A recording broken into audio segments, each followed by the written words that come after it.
বড় আলেম ছিলেন বাংলাদেশে আল্লামা সাঈদী। বড় আলেম ছিলেন বাংলাদেশে আল্লামা সাঈদী। বড় বক্তা ছিলেন বাংলাদেশে আল্লামা সাঈদী। বড় বক্তা ছিলেন বাংলাদেশে আল্লামা সাঈদী। এক নামেতে চিনত সবাই, তাকে এক নামেতে চিনত সবাই, কোরআনের ফাঁকি। বড় আলেম ছিলেন বাংলাদেশে আল্লামা সাঈদী। বড় বক্তা ছিলেন বাংলাদেশে আল্লামা সাঈদী। তাকে দেখার জন্য মানুষ হইতো পেরেশান। লক্ষ লক্ষ মানুষ বসে শুনতো তার বয়ান। তাকে দেখার জন্য মানুষ হইতো পেরেশান। লক্ষ লক্ষ মানুষ বসে শুনতো তার বয়ান।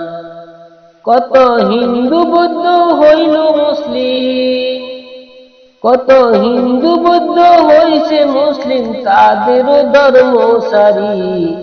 বড় আলেম ছিলেন বাংলাদেশে আল্লামা সাঈদী। বড় বক্তা ছিলেন বাংলাদেশে আল্লামা সাঈদী। এক নামেতে চিনত সবাই, তাকে এক নামেতে চিনত সবাই, কোরআনের ফাঁকি। বড় আলেম ছিলেন বাংলাদেশে আল্লামা সাঈদী। বড় বক্তা ছিলেন বাংলাদেশে আল্লামা সাঈদী। কোরআন নিয়ে তাফসীর তিনি করত সর্বক্ষণ। দেশ বিদেশ ভ্রমণ করিত তার ইচ্ছা মতন। কোরআন নিয়ে তাফসীর তিনি করত সর্বক্ষণ। দেশ বিদেশ ভ্রমণ করিত তার ইচ্ছা মতন।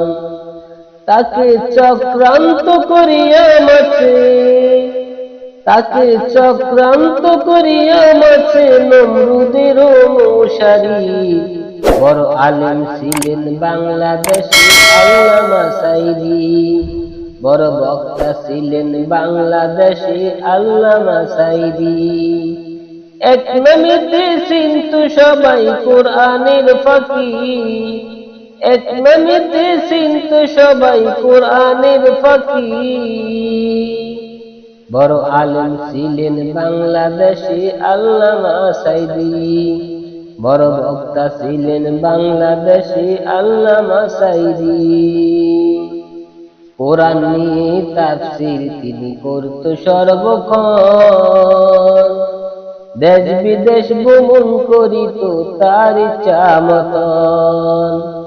তাকে চক্রান্ত করিয়া মাছে নমরুদের অনুসারী। বড় আলেম ছিলেন বাংলাদেশে আল্লামা সাঈদী। বড় বক্তা ছিলেন বাংলাদেশে আল্লামা সাঈদী। এক নামেতে চিনত সবাই কোরআনের ফাঁকি। এক নামেতে চিনত সবাই কোরআনের ফাঁকি। বড় আলেম ছিলেন বাংলাদেশে আল্লামা সাঈদী। বড় বক্তা ছিলেন বাংলাদেশে আল্লামা সাঈদী।